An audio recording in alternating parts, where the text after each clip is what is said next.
Hello, good evening or good morning in Asia. Hope all is well this week and hope we're all staying positive through the midst of it all. So, I've been out on this little solitude walk this evening and I've been tumbling over this word that keeps showing itself to me through either my own thoughts or even when I've actually been helping other people in their processes right now. But this word that we have become so innately afraid of most of our lives due to its negative definition, because how we perceive this word, we run from it. And I can even attest, I have been hiding from this word for a very long time. You know, the perception of this word to most of us is so daunting, yet successful people say it's 100% a must in reaching success. It's shared from successful people in a way that we should love and appreciate this word in our ongoing, evolution and processes to our greater self. And I will be totally honest that I myself have also been extremely terrified, as I said, to go after the things I truly wanted to have and achieve in my life because I'm too scared to embrace this type of self-event in this word. And that word is failure. And oh my God, how we hate to hear this word and we're so afraid of it. Now, this isn't everyone, but if we haven't went through this or if we haven't experienced this event many times over, we are so damn terrified to accept it as part of our reality to who we can and want to become. A fear that is created by something that hasn't even occurred yet. Like, it doesn't even make rational sense. It doesn't even sound like I don't even know why. Why are we afraid of something we haven't experienced yet? Like, why? Why do we accept this for ourselves? Like, I've just been tumbling over it as I'm like starting all these new processes for myself. Like, I'm clueless.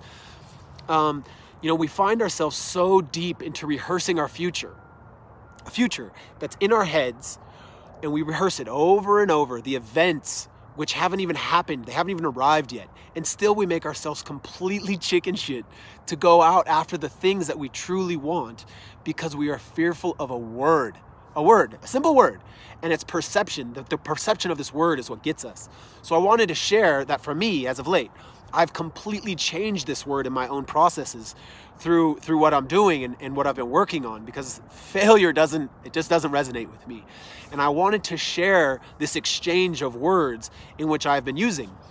And I realized that in this exchange, since I've switched him, I now see nothing actually as a failure.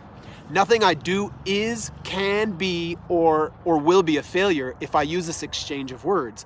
And that is I replace that word of failure with the word of experiment. And I started to view my journey of discovery and growth and success as if I was some sort of like mad scientist in the new things that I've been doing. And because scientists use the word experiment, and here's why. Because the exact definition of the word failure, if you look it up, this means lack of success. That's the exact definition. And this is what makes us hide in our caves from chasing our dreams. We're so terrified. This is a negative word, and we know it. It's 100% negative, and it holds us down. It keeps us viewing ourselves in this unsuccessful lifestyle and viewpoint, and it's furthering us from reaching our greatness. Now, think of scientists. They use this word experiment because by actual definition, this is about a procedure being undertaken to make a discovery, to find something, to try something. It's a test to try and determine something, anything. Scientists never see any experiment as a failure. And when we were kids in school, when we went through science, why did we never see anything as a failure? Because every experiment yields results. One way or another, it doesn't matter, you're going to get results out of an experiment. From those results, we can then determine what the next steps are to achieve what to determine as success within our experiments. So the whole point is we ourselves, we are the scientists, determine our own success. Not society, not a university textbook, not mom, not dad, not your friends, not your partner. It's our decision. What does our success look like? What does that mean? How do we experiment? So try to start experimenting more often. That's what I've been doing. And just ensure that while you're experimenting, you always go back to look at the results from each experiment.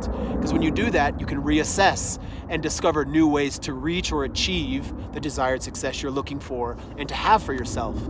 So I just encourage you to use the word experiment, take some chances, and go back to the trial and error phase of life. You know, when we were younger, starting life, we didn't give up on trying to walk as an infant. We didn't stop trying to ride a bike as a kid. We didn't stop trying to learn to drive a car as a young adult. We kept experimenting and trying over and over. We didn't give up. So why do we accept this word as such a daunting monster in our life? You know, I hope this can bring some positive light in all our trials and errors and discovery as we try to further ourselves into our greatness and trying to figure out what it is we want for our life and for our own successes. And while you're out there getting rid of that word failure, happy experimenting. Have a great weekend ahead. Ciao.